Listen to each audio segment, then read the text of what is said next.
ये प्रश्न वर्षों से लोगों के मन में कौतूहल और श्रद्धा का विषय बना हुआ है। बिना अन्न जल के माता सीता लंका में 11 महीने तक कैसे जीवित रहीं?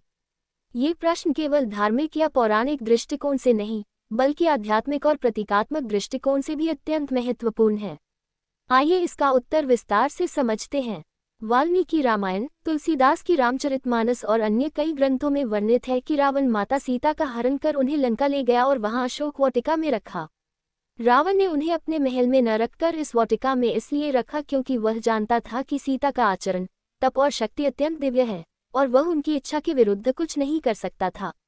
अशोक वाटिका एक सुंदर, शुद्ध और शांत स्थान था, परंतु वहां सीता जी अकेली थी, दुखी थी और रावण के बार बार विवाह प्रस्तावों को ठुकरा रही थी। उन्होंने स्वयं को भूमि पर बैठकर भगवान राम के ध्यान में लीन कर लिया था। यह मानसिक स्थिति भी उनके जीवित रहने में सहायक रही। माता सीता कोई साधारण स्त्री नहीं थी, वे स्वयं भूमि की पुत्री थीं, जिन्हें धरती से उत्पन्न कहा गया है।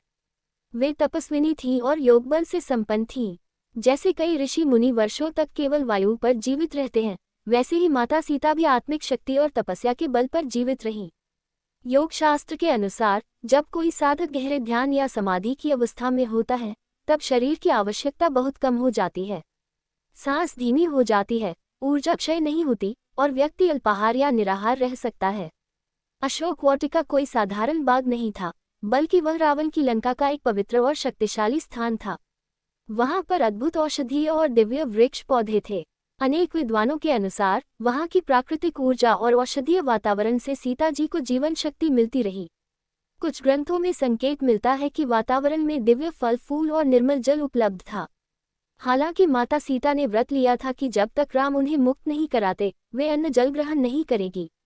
इसलिए उन्होंने बहुत अल्प मात्रा में, केवल जीवित रहने के लिए, वनस्पति रस या जल ग्रहण किया होगा।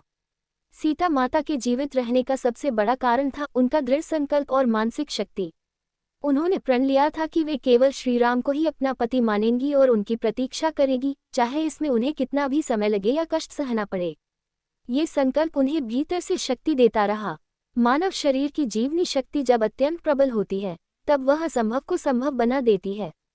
ये केवल धार्मिक विश्वास नहीं, बल्कि मनोविज्ञान और विज्ञान भी मानते हैं कि मजबूत इच्छाशक्ति से शरीर की सीमाएं भी लांघी जा सकती हैं। रामायण को केवल ऐतिहासिक नहीं, आध्यात्मिक ग्रंथ के रूप में भी देखा जाता है। उसमें कई बातें प्रतीकात्मक होती हैं। माता सीता की लंका में स्थिति नारी की अस्मिता, संयम और शक्ति का प्रतीक है। उनका बिना अन्न जल के जीवित रहना ये दर्शाता है कि एक स्त्री जब अपने धर्म और मर्यादा के लिए संकल्पित होती है, तो वह समस्त पीड़ा सहने की क्षमता रखती है।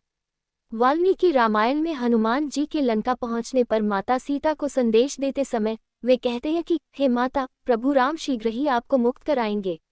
उस समय तक माता सीता पूर्ण विश्वास के साथ अपने आराध्य की प्रतीक्षा कर रही थी। ऐसा भी विश्वास है कि देवताओं की कृपा से और स्वयं हनुमान जी की सहायता से उन्हें कभी कभी दिव्य फल या जीवन रक्षक सामग्री प्राप्त होती रही होगी। हनुमान जी तो स्वयं संकट मोचन है। जब वे लंका पहुंचे, तब माता को भी ऊर्जा मिली। माता सीता की जीवित रहने की शक्ति उनके योगबल, तप, संकल्प और श्रद्धा में निहित थी। उन्होंने शारीरिक आवश्यकताओं से ऊपर उठकर आत्मिक शक्ति के बल पर समय बिताया। लंका की अशोक वाटिका एक दिव्य स्थान था, जहां प्राकृतिक ऊर्जा और शुद्ध वातावरण उनकी सहायक शक्ति बना। ये प्रसंग हमें ये सिखाता है कि धैर्य, संकल्प और श्रद्धा से कोई भी संकट सहा जा सकता है, चाहे वह कितना भी कठिन क्यों न हो।